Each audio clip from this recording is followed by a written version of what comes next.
So I'm going to use some arbitrary words to describe this. This that is everything. This freedom that isn't elsewhere.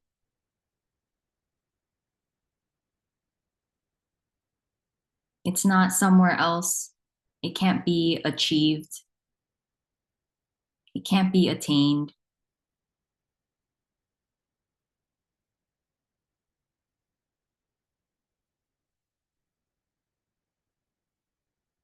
It's just simply already the case. It's already here.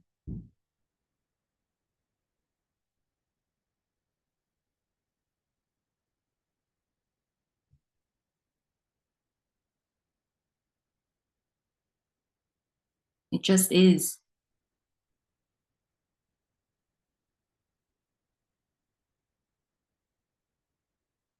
You can call it presence. This presence doesn't have a beginning or end.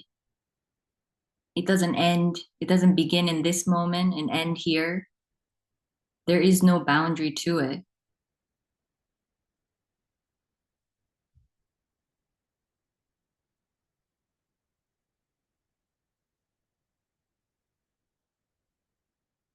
There's no way to separate it, to make sense of it, to put it, to capture it in an idea or a concept.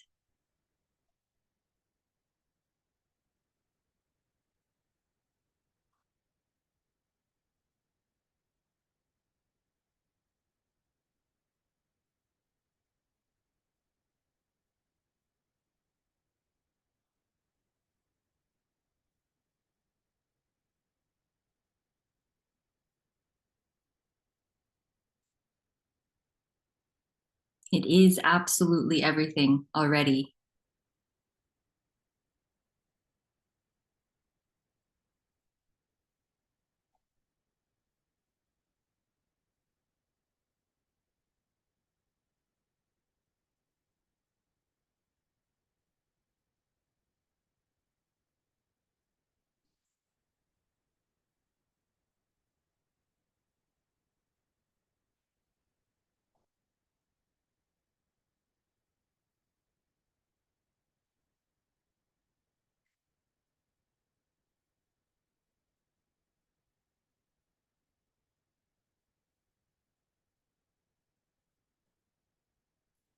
So this life,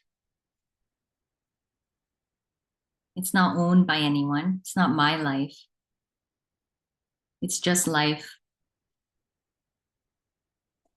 And it can appear like it's living through this body,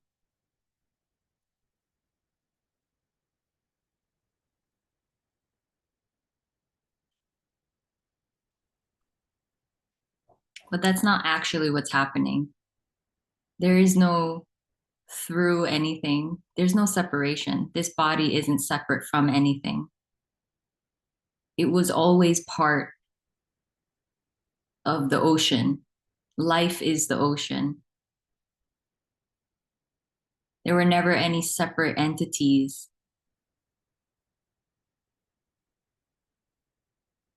It just might appear that way. And when there's ownership of this body, of the thoughts, the actions,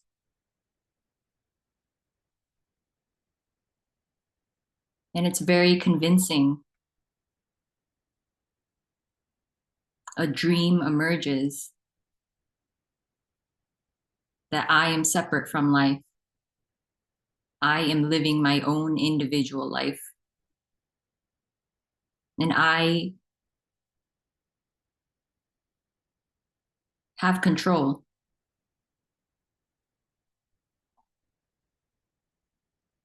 And when that sense arises, the opposites feel really real. Sometimes I have control, then I feel out of control. Sometimes I feel worthy. Sometimes I feel unworthy. Sometimes I feel like I got this, I have it, and now I need to maintain it.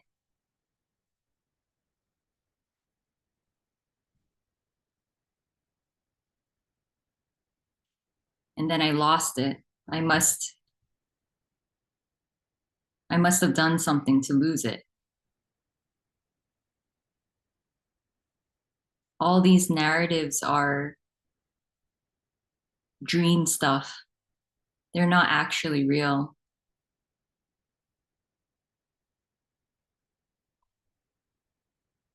It's not to diminish that it can feel real,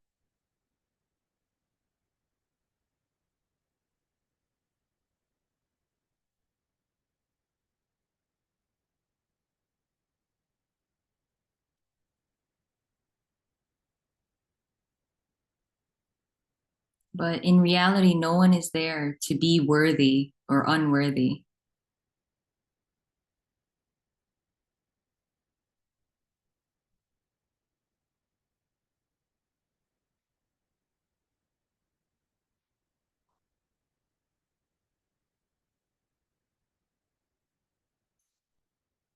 If there isn't an individual or a sense of an individual able to take a position, then everything is equal.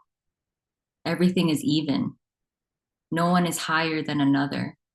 No one is below another. It's all the same. There is no difference anywhere. Not in an idea, but it's just the case. This is energetic. It can't be understood.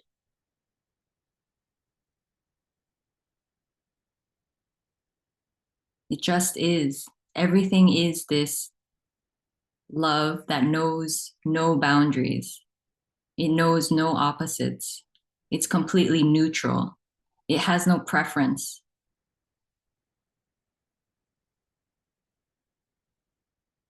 for how something turns out.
So as the personal experience is dissolving, this illusory sense that thought it was separate from everything, that thought it actually had stuff, had relationships, it had meaning in life and a purpose. As all of that is dissolving, it can be sometimes painful. It can feel like a personal death. It can feel like a personal loss.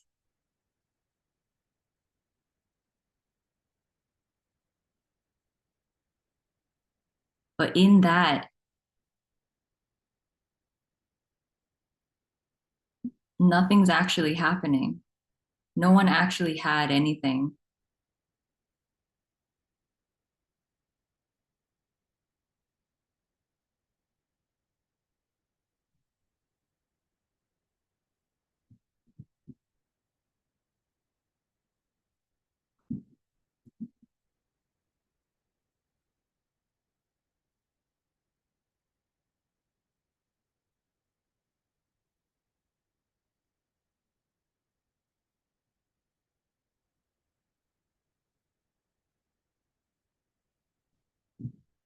The reason why it can feel so painful is because that sense of separation is at the whim of life. It's trying to grasp onto anything. It feels helpless, as it feels like it's losing things. But in the absolute loss of everything, what's revealed, it's not really revealed because it was always the case. There is just everything.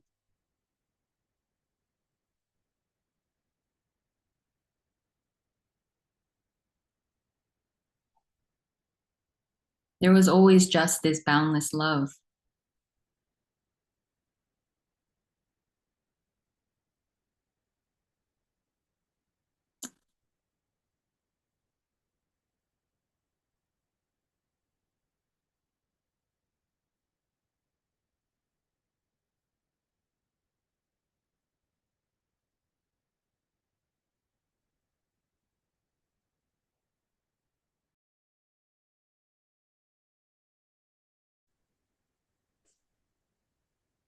There's no progression to this, but um,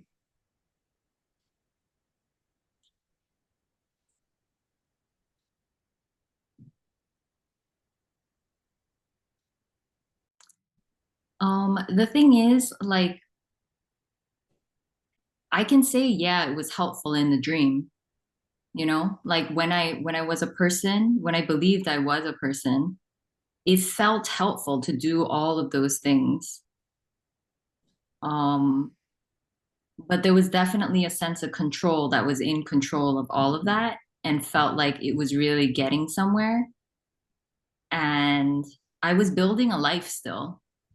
I was identified as a spiritual seeker or as an awakened being or something like that.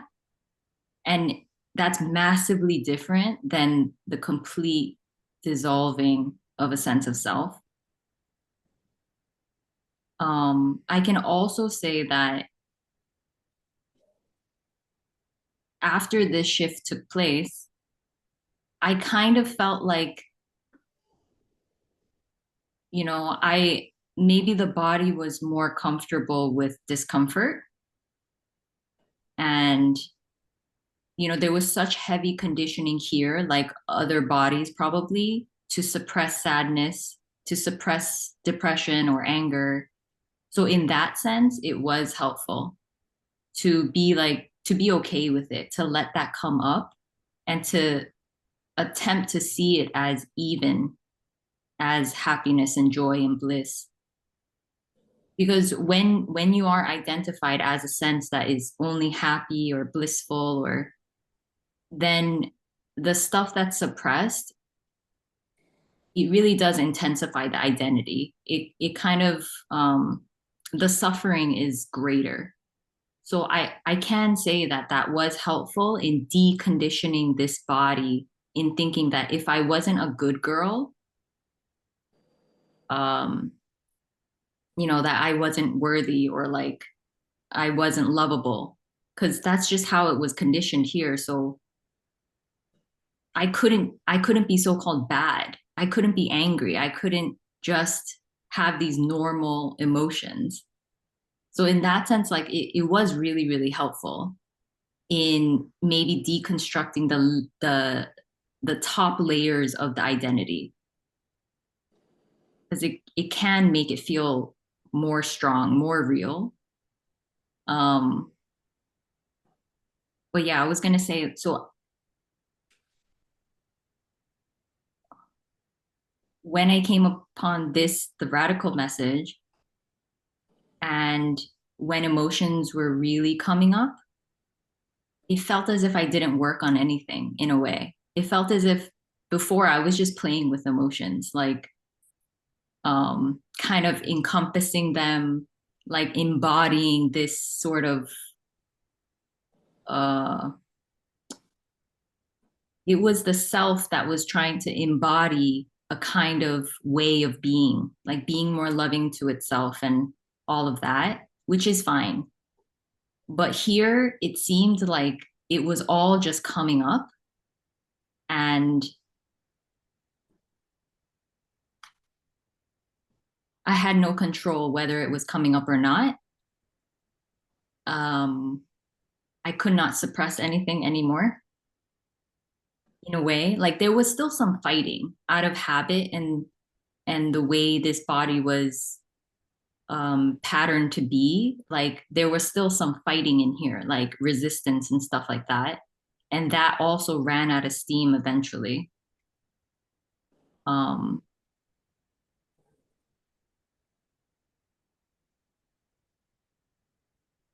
yeah, so I mean, I think it's fine to believe that there are stages, but eventually they do.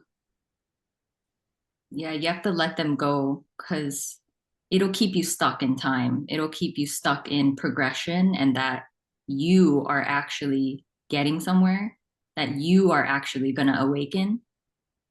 And because awakening is such a weird word in a way, because the one that awakens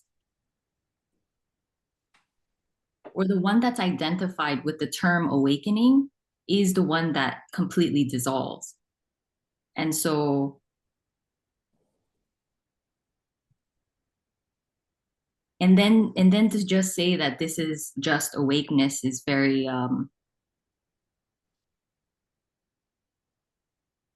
uh, what's it called, it's a little misleading too because nothing awoke in a way because this just is there wasn't a progression to it, like it didn't awake or something like that. It's something just melted, it seems, and it's just revealed that this was always just the case.